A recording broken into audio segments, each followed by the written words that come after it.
Il est 6h25. Sud Radio et vous, on l'appelle prime de fin d'année ou bien 13e mois. Ce complément de salaire est en général versé début décembre. Et à l'approche des fêtes, forcément, il fait du bien au porte-monnaie, mais tout le monde n'y a pas droit. Alors, qui peut en bénéficier? Réponse avec notre spécialiste en droit du travail, maître Frédéric Cazet. Bonjour maître.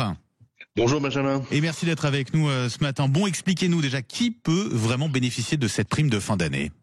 Et oui, c'est pas pour tout le monde une prime de fin d'année. Si on regardait dans le code du travail, on trouverait pas prime de fin d'année ni même 13e mois. Ça dépend des secteurs professionnels. C'est la convention collective de votre branche qui peut prévoir la prime de 13e mois, qui, comme son nom l'indique, est équivalente à un mois de salaire, éventuellement versé donc à la fin de l'année, ou ça peut être lissé sur l'année ou payé en 2 fois. Mais c'est seulement dans certains secteurs professionnels. Alors on peut en citer quelques-uns, dans les banques, les assurances, l'immobilier, dans la boulangerie-pâtisserie aussi, qui peuvent nous écouter le matin, il y a une prime de 13e mois. Elle est obligatoire dans ce cas-là pour tous les salariés du secteur, sauf s'il y a des conditions d'ancienneté ou de catégorie professionnelle, mais c'est donc l'appartenance au métier qui peut la rendre obligatoire. Sinon, pas d'obligation générale dans le code du travail. Il peut aussi y en avoir dans certaines entreprises qui acceptent de la mettre en place pour de façon limitée au périmètre de l'entreprise. D'accord, avec un montant donc qui équivaut à celui d'un mois classique. Est-ce que l'employeur peut verser cette prime de façon différenciée selon ses salariés? Alors non, pour la prime de 13e mois, et c'est équivalent à un mois de salaire, et donc son montant est fixe. Les modalités de son versement sont fixées par cette convention. C'est généralement au mois de décembre, mais en effet, ça peut être lissé sur toute l'année ou bien versé en 2 fois. Ça dépend de ce que dit le texte de la branche à laquelle on appartient. Alors évidemment, il ne faut pas la confondre avec une prime qu'on voit surgir, qui est beaucoup plus fréquente en ce moment, qu'on appelait avant la prime Macron, mais elle ne s'appelle plus comme ça. Aujourd'hui, c'est la prime de partage de la valeur, qui elle, par contre, peut être décidée au coup par coup chaque année, et effectivement avoir un montant qui peut varier. Alors c'est cette prime peut-être qu'il faut regarder plus attentivement. Qui avait été créée d'ailleurs en 2018 à la suite des Gilets jaunes, mais qui est toujours d'actualité en fait. Oui, elle est toujours d'actualité, elle est reconduite d'année en année.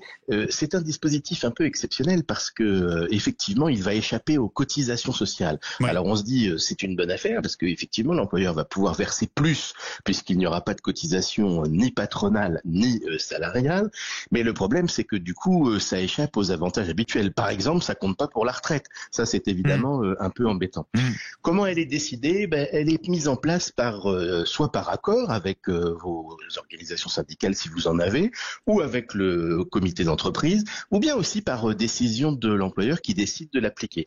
Dans ce cas-là, il doit absolument l'appliquer à tout le monde, mais il peut décider de faire varier son montant selon notre âge, notre ancienneté ou la catégorie professionnelle à laquelle on appartient. Donc tout le monde doit l'avoir, mais il peut y avoir un critère de variation différencié. Et surtout, chaque année, le montant peut effectivement varier. Là, il n'y a pas de fixité. On n'est pas du tout comme dans le cas du 13e mois. Ouais, la différence du 13e mois, qui lui, pour le coup, est imposable.